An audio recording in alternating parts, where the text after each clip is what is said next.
ଯେତେବେଳେ ଅତ୍ୟନ୍ତ ସୁନ୍ଦରୀ ଓ ଗୁଣବନ୍ତୀ ରାଜକୁମାରୀ ଦ୍ରୌପଦୀଙ୍କ ବିବାହଯୋଗ୍ୟ ସମୟ ଉପନୀତ ହେଲା, ତାଙ୍କ ବାପା ରାଜା ଦ୍ରୁପଦ ପ୍ରଥମରୁ ହିଁ ମହାବୀର ଅର୍ଜୁନ ବା ପାର୍ଥଙ୍କ ସହ କରେଇବାକୁ ଲାଳାୟିତ ଥିଲେ। ସେ ଜାଣିଥିଲେ ମହାବୀର ପାର୍ଥଙ୍କ ସମକକ୍ଷ ଧନୁର୍ଦ୍ଧର ନଥିଲେ। ସେହି କାଳରେ ପରମ୍ପରା ଥିଲା ମହାରାଜାମାନେ ତାଙ୍କର ଝିଅର ବିବାହ ବୟସ ହେଲେ ସବୁ ରାଜା ମହାରାଜାମାନଙ୍କ ସହ ସମସ୍ତ ରାଜକୁଳ ସମ୍ଭୂତ ରାଜକୁମାର କ୍ଷତ୍ରିୟମାନଙ୍କୁ ଆମନ୍ତ୍ରଣ କରି ସ୍ୱୟଂବରର ଆୟୋଜନ କରିବା ବିଧି ଥିଲା।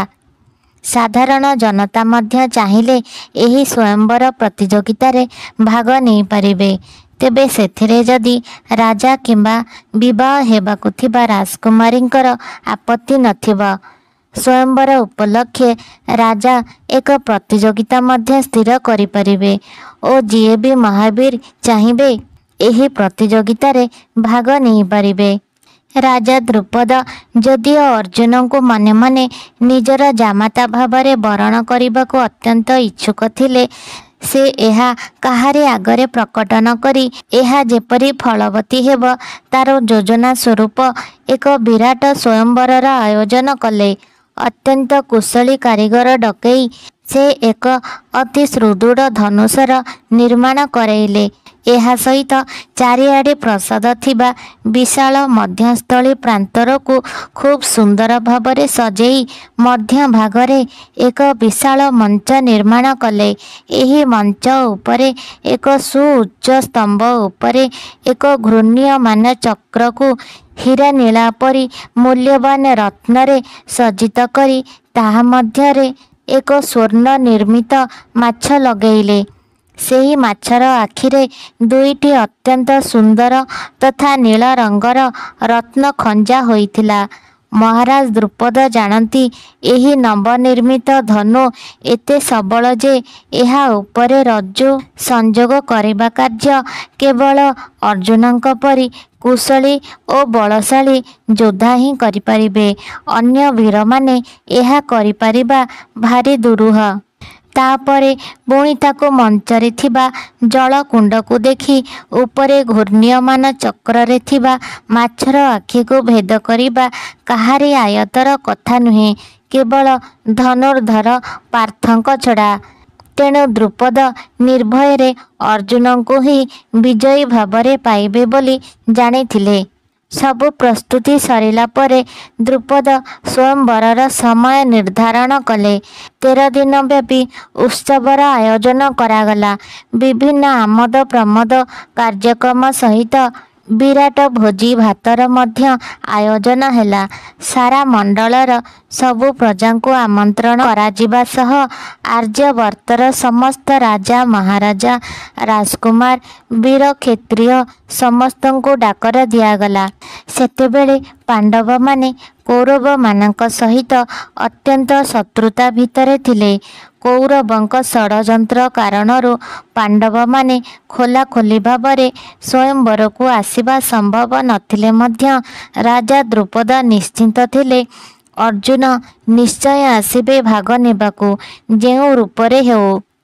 ଏହି ମହାପର୍ବର ତ୍ରୟୋଦଶ ଦିବସରେ ମଞ୍ଚର ଚତୁର୍ଦ୍ଦିଗରେ ଜମା ହେଲେ ସବୁ ରାଜା ମହାରାଜ ରାଜକୁମାର ମହାବୀରମାନେ ଓ ନିମନ୍ତ୍ରିତ ଅତିଥିମାନେ। ଆଉ ଏକ ମଞ୍ଚରେ ରାଜକୁମାରୀ ଦ୍ରୌପଦୀ ଅତି ସୁନ୍ଦର ବସ୍ତ୍ର ଆଭୂଷଣରେ ସଜ୍ଜିତ ହେଇ ତାଙ୍କର ଅତି ନିକଟ ସଖୀମାନଙ୍କ ଗହଣରେ ଆସି ଉପବେଶନ କଲେ। ତାଙ୍କ ରୂପ ଲାବଣ୍ୟ ଦେଖି ସବୁ ରାଜକୁମାର ସବୁ ଯୁବକଙ୍କ ଦୃଷ୍ଟି ସେଇଆଡ଼େ ହିଁ ଆକର୍ଷିତ ଥାଏ। ତେବେ ଦ୍ରୌପଦୀ ରାଜକୀୟ ଠାଣିରେ ବସିଥାନ୍ତି ନିର୍ଲିପ୍ତ ଭାବରେ। ଯଥା ସମୟ ଉପନୀତ ହେଲା। ଦ୍ରୁପଦ ଘୋଷଣା କଲେ ପ୍ରତିଯୋଗିତାର ନିୟମ। ଯିଏ ଚାହିଁବେ ସେ ପ୍ରଥମରେ ମଞ୍ଚ ନିକଟରେ ଥିବା ଧନୁରେ ରଜ୍ଜୁ ସଂଯୋଗ କରିବେ। ଯଦି ସଫଳ ହେଲେ ସେ ମଞ୍ଚ ଉପରକୁ ଯାଇ ସେଠାରେ ଥିବା ସ୍ୱଚ୍ଛ ଜଳର କୁଣ୍ଡକୁ ଦେଖି ଉପର ଆଡ଼େ ହାତ କରି ଘୂର୍ଣ୍ଣିୟମାନ ଚକ୍ରକୁ ଲକ୍ଷ୍ୟ କରି ତାହାର ଭିତରେ ଥିବା ସୁବର୍ଣ୍ଣ ମାଛର ଆଖିକୁ ଭେଦ କରିବେ। ଯଦି ସେଥିରେ ସଫଳ ହେଲେ ତେବେ ଯାଇ ଦ୍ରୌପଦୀ ତାଙ୍କୁ ବିଚାରକୁ ନେବେ। आरंभ हैला प्रतियोगिता। जनक परे जणे महावीर राजकुमार आसिले। सुंदर योद्धा शरीर थिबा क्षत्रिय माने मध्य आसिले। किंतु आश्चर्यर कथा, नूतन निर्मित धनुरे केही रज्जु संजोग करिबारे सफल हेले नाही। जनक परे जणे सेहिठारे चेष्टा करी निष्फल हेई अत्यंत लज्जारे नतमस्तक हेई आसी पुणी बसिले। एही समय मध्यरे पांडव माने 5 जण ब्राह्मण बेश धारण करी साधारण लोक बसिथिबा जागारे आसी बसिले। मंच निकटकू कौरव मानंकु सबु भाई आसी विफल होई फेरिले। दुर्योधन खूब प्रयास कले मध्य शेषको निष्फल होई अत्यंत क्रुद्ध होई जाई बसिले। महावीर कर्ण आसिबाकू चाहिथिले मध्य तांको द्रौपदींक इंगितरे रोकी दिया जाइथिला, जहा फलरे से अत्यंत क्रुद्ध होई सभा छाड़ी चलीगले ओ परे एहार प्रभाव महाभारत युद्धरे पांडव मानंकु बहुमूल्य देबाकू पड़िला। एहा परे सबु महावीर शेष हेबारु द्रुपद जनसाधारणଙ୍କୁ ମଧ୍ୟ କହିଲେ, केही जदि चाहन्ती आसिबाकू जेतेबेले एते बड़ रथी महारथी योद्धा पराजय बारण करी ओहोरी गलेनी प्रतियोगितारू साधारण लोकटिए कौन करिपारिब? हास्यास्पद कथा। किंतु समस्त सभार गुंजरण हठात नीरव निश्चल होईगला जेतेबेले जणे ब्राह्मण साधारण लोकंक भितरु छिड़ा होई आगेइले मंच दिगरे। किछि क्षणर नीरवता परे पुणी गुंजरण आरंभ हैला। इए पुणी कौन? एते महावीर जहा करि पारिलेनी एही ब्राह्मण कौन करिब? वृथारे समय नष्ट जहा, आउ हास्यास्पद हेई फेरिब से। किंतु निमंत्रित अतिथि गणरे जणे विशिष्ट अतिथि से समय रे मृदु हास्य करुथांती। आपण माने जानुथिबे बंधु बांधवी माने से किए होइथिबे। धनुष पाखरे पहुँची ब्राह्मण जनक निज वस्त्र को टिके सजाड़ी दे खूब कुशलतार सहित धनुष को हाथ धरिले। अन्य हस्तरे रज्जु को धरी उभय को उठेले अनायासरे। समस्त कुशल शैलीर सहित रज्जु अविलंबे संयुक्त होईगला धनुरे। साधारण जनता और अतिथि मानक मंच दुलुकी उठिला करताळे। तेबे परास्त होइथिबा समस्त राजा राजकुमार मानक मंचरे नीरवता, लाज्जार नीरवता, चकित तार चिन्ह समस्तंक मुखमंडलरे। किए इए? गोटिए साधारण ब्राह्मण तो यह करिपारिबा कथा नुहे। कौरव मानक मध्यरे भालेणी पड़िला, इए आउ पार्थ नुहे तो?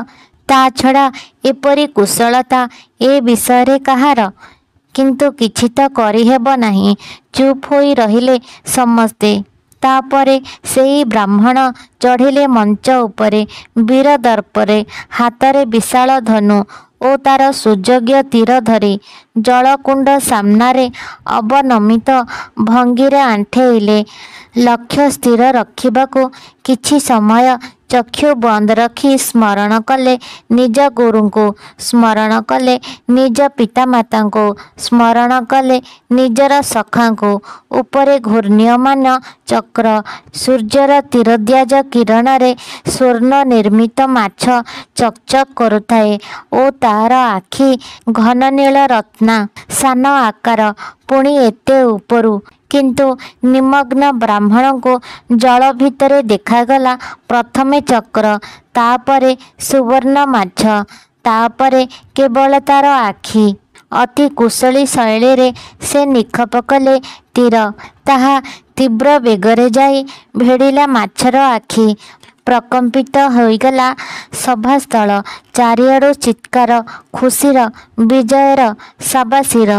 राजा द्रुपद उठिले, समस्ते अतिथि उठिले। द्रौपदी मध्य तांक मंचरे सखी गहणरे उठिले। द्रुपद द्रौपदी उभय जानिथिले ए तो निश्चय पार्थ, हेले प्रकाश करू नथिले।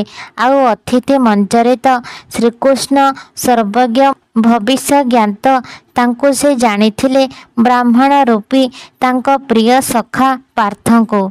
ଦ୍ରୌପଦୀ ଯଥାରୀତ ବରଣ କଲେ ବ୍ରାହ୍ମଣ ରୂପୀ ପାର୍ଥଙ୍କୁ।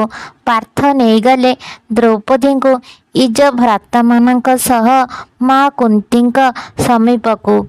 ଭିଡ଼ିଓଟିକୁ ଲାଇକ୍ କରନ୍ତୁ, ସାଙ୍ଗମାନଙ୍କ ସହିତ ସେୟାର କରନ୍ତୁ, କମେଣ୍ଟ ବକ୍ସରେ ନିଜର ମତାମତ ଜଣାନ୍ତୁ। ଭିଡ଼ିଓଟିକୁ ଶେଷ ପର୍ଯ୍ୟନ୍ତ ଦେଖିଥିବାରୁ ଆପଣମାନଙ୍କୁ ବହୁତ ବହୁତ ଧନ୍ୟବାଦ।